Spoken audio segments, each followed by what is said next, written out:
தக்காளி ஊறுகாய். இதனுடைய இன்க்ரீடியன்ட்ஸ் இது வந்து தக்காளி 1/2 கிலோ, புளி 150, பெருங்காயம் 1 டீஸ்பூன் மேலே, இந்த ஸ்பூனால் போடுவேன். உப்பு 2 டேபிள் ஸ்பூன் எடுத்திருக்கேன், கல்லுப்பு. இதை பொடி பண்ணி தேவையான அளவு நம்ம போட்டுக்கலாம். ஏன் கல்லுப்பு யூஸ் பண்ணுறீங்க? தூளுப்பு யூஸ் பண்ணால்? தூளுப்பு யூஸ் பண்ணால் அது வீணாக போயிடும், ரொம்ப நாள் இருக்காது. கல்லுப்பு பொடி பண்ணி போட்டோம்னா இதாக இருக்கும். அதே தக்காளியும் நான் அலம்பி நல்லா தொடச்சி வச்சுருக்கேன், ஈரம் இல்லாமல் தொடச்சி வச்சுருக்கேன். ஈரம் படக்கூடாது இதுக்கு. அப்புறம் வெந்தயம் இந்த ஸ்பூனாலே 2, அதாவது ஏகதேசமாக 2. அதே மாதிரி கடுகும் 2. இது வந்து மிளகாய் பொடி வந்து இந்த மாதிரி கரண்டி, சின்ன தேக்கரண்டியால் 2.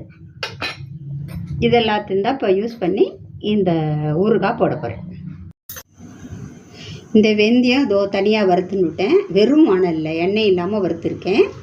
அதே மாதிரி கடுகையும் வெறும் வாணலில் தான் நல்லா வறுத்து பொரித்து எடுத்துட்டுருக்கேன். அதையும் வெறும் வாணல் தான், எண்ணெய் இருக்கக்கூடாது. இது 2 இப்போ பொடி பண்ணணும்.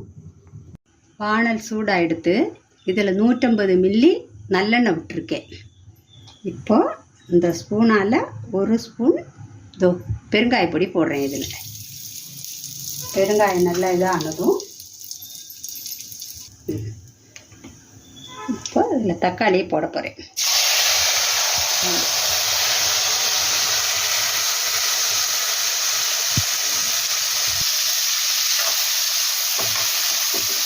நல்லா இந்த தக்காளி இந்த எண்ணெயிலே நல்லா வதங்கி குழையணும்.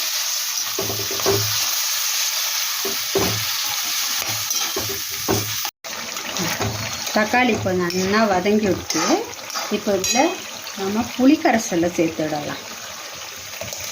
புளிக்கரைசலை சேர்த்துட்டேன். அடுத்தது இதுக்கு தேவையான அளவு அப்போ எடுத்து வச்சுருக்கோம். கொஞ்சம் முன்ன பின்னே ஆகும் இல்லையா, உப்பு தேவைப்படுற மாதிரி போட்டுக்கோங்க. உப்பு போட்டுட்டேன். அப்புறம் இந்த மிளகாய் பொடியும் போட்டுக்கிறேன். இது 3 நல்லா இதோடு சேர்ந்து நல்லா கொதித்து சுண்டி வரட்டும். சுண்டி வந்ததுக்கப்புறம்தான் மீதியெல்லாம்.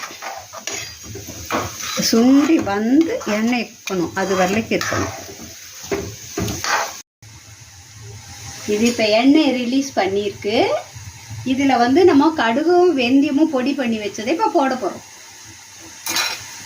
நல்லா கலர்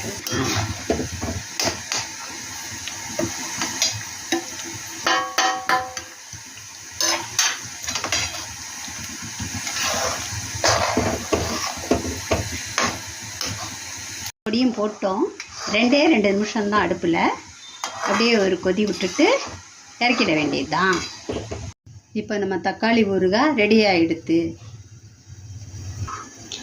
என் மாமியார் சொல்லி கொடுத்த மாதிரி நீங்களும் இந்த தக்காளி ஊறுகாய் ட்ரை பண்ணி பாருங்கள். இந்த வீடியோ பிடிச்சிருந்தா லைக் பண்ணுங்கள், ஷேர் பண்ணுங்கள். மறக்காமல் கீதா மாமி ரெசிபீஸ்க்கு சப்ஸ்கிரைப் பண்ணிவிடுங்க. தேங்க்ஸ் ஃபார் வாட்சிங் வித் மீ சீதாலட்சுமி. பாய்.